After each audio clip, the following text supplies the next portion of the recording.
Oi pessoal, tudo bem? Eu sou a Roberta e eu vou acompanhar vocês em algumas aulas de fotografia aqui. Hoje a gente separou algumas aulas sobre as ferramentas da fotografia que a gente pode utilizar para a gente fazer uma fotografia mais personalizada, mais controlada.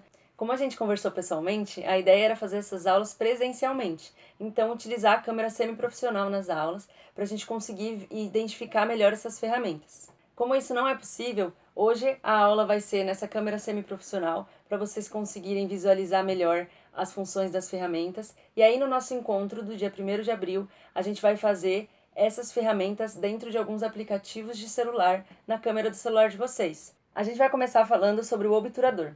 Quando a gente for fazer as aulas presenciais e mexer com a câmera semi-profissional, a gente vai rever aonde a gente mexe e as funções novamente. Mas, por enquanto, eu vou mostrar rapidamente onde a gente pode encontrar essas ferramentas na câmera. Então, o obturador, a gente vai ver uma rodinha que tem aqui em cima da câmera e a gente vai girar ela para aumentar ou para abaixar. O obturador, ele basicamente influencia em duas coisas: na quantidade de luz que chega no sensor e no movimento que a gente vai fazer. Então, a relação que a gente faz é: quanto maior o obturador, mais escura a imagem vai ficar. Mas em compensação, a gente consegue capturar movimentos de uma forma mais nítida. Ou seja, se você for capturar um jogador de futebol, se você quiser ver nitidamente ele, a ideia é colocar o obturador mais alto. E também temos o inverso: quanto menor o obturador, mais luz vai ter, mas em compensação vai ser mais difícil capturar os movimentos porque a imagem vai sair tremida. Agora eu vou pedir para o nosso câmera ajudar a gente aqui para fazer um exercício para vocês conseguirem visualizar melhor essa função do obturador. Então, ó, o Matheus está com a mão aqui na frente, o obturador está em 50. Eu vou abaixar para 30 para vocês conseguirem ver que clareia a imagem, ó. Tá vendo? 40, agora 30. Clareou mais a imagem. Eu vou pedir para o Matheus fazer um movimento com a mão dele para a gente tirar uma foto e ver como fica. Agora, ele vai fazer o mesmo movimento, mas antes eu vou aumentar o obturador para vocês verem como fica a imagem, ó. 40, 50, 60, 80, 100, 125, 160 e 200. Vocês podem ver que a imagem escureceu bastante. Eu vou pedir para o Matheus agora fazer novamente o movimento para eu fotografar. Pode.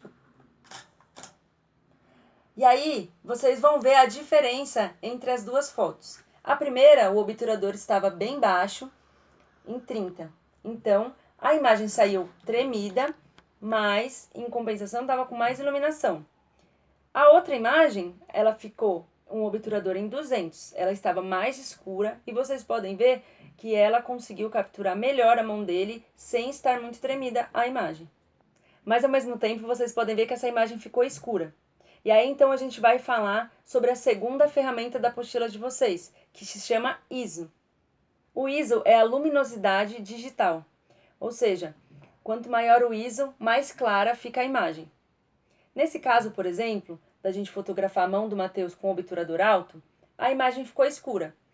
Então a gente poderia utilizar a ferramenta do ISO para iluminar mais a imagem.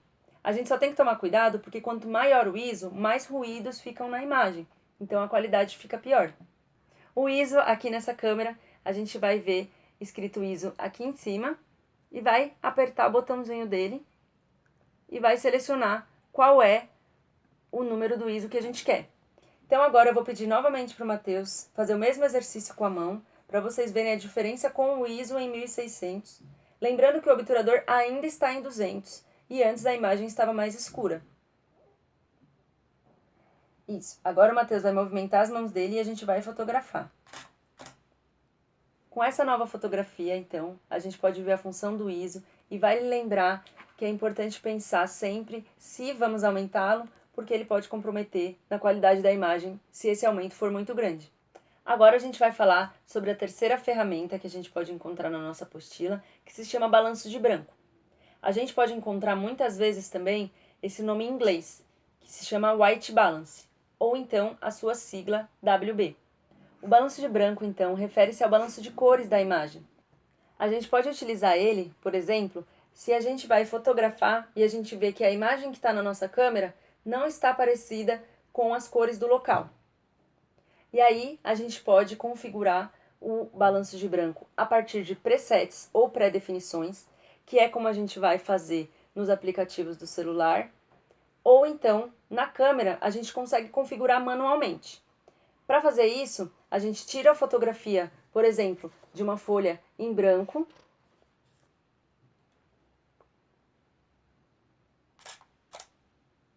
É importante a gente fazer essa foto no local que a gente vai gravar, porque é esse o parâmetro que a gente quer. E aí a gente vai no menu, na configuração do balanço de branco, e seleciona essa foto que a gente tirou para que a câmera compense essas cores e as cores consigam ficar mais fiéis às cores do local. A nossa última ferramenta, ela se chama diafragma. É uma ferramenta que dá um efeito para a foto que as pessoas costumam gostar muito, que é o foco e desfoco. Mas em primeiro lugar, a gente vai falar sobre a relação de luz e abertura do diafragma. O diafragma é um dispositivo que regula a abertura das lentes. E aí, com essa abertura, a gente pode fazer uma relação. Quanto maior for a abertura da lente, mais luminosa a imagem vai ficar. E quanto menor for a abertura, menos luminosa a imagem vai ficar. Em compensação, isso significa que o número que vai aparecer na câmera será menor. Com o diafragma mais fechado, a gente vai ter menos luz. E o número que a gente vai selecionar vai ser maior. Ou seja, eu vou fazer um exemplo para vocês aqui. O diafragma agora está em 3.5. Aumentando ele, vocês podem ver que a imagem vai ficar mais escura. 5.6, 6.3, 7.1 e 8. E aí, diminuindo o número do diafragma, a gente vê que a imagem fica mais clara. 6.3, 5.6, 5, 4.5, 4, 3.5. E aí, como eu estava falando, a abertura do diafragma ela também determina um conceito que é muito importante na fotografia, que se chama profundidade de campo. A profundidade de campo é a determinadora do tamanho do desfoque que a gente vai ter na imagem. Um fundo desfocado representa baixa profundidade de campo. Isso é, existe um pequeno corredor focado na imagem e o resto está desfocado. Um exemplo disso é quando a gente vai fotografar um jardim, por exemplo, e aí a gente pega uma florzinha para ser o foco e o resto do jardim fica todo desfocado. E a alta profundidade de campo, então, seria o inverso disso. Então, pensando no jardim, se a gente for fotografar ele, essa flor e o jardim inteiro estariam plenamente vistos, tendo bem pouco ou nada de desfoque.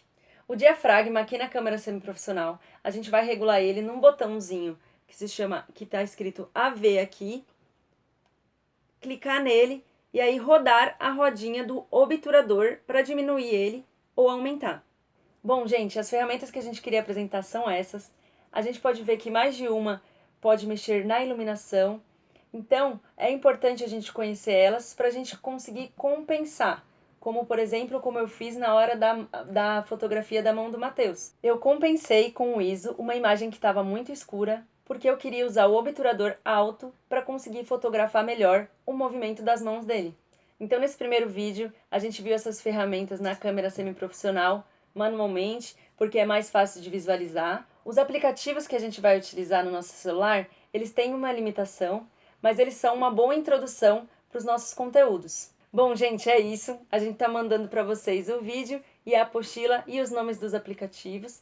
A gente se encontra no dia 1º de abril às 6h30. Espero que vocês tenham gostado e qualquer coisa, manda mensagem no grupo da fotografia ou para mim diretamente, tá bom? Muito obrigada e a gente se vê lá.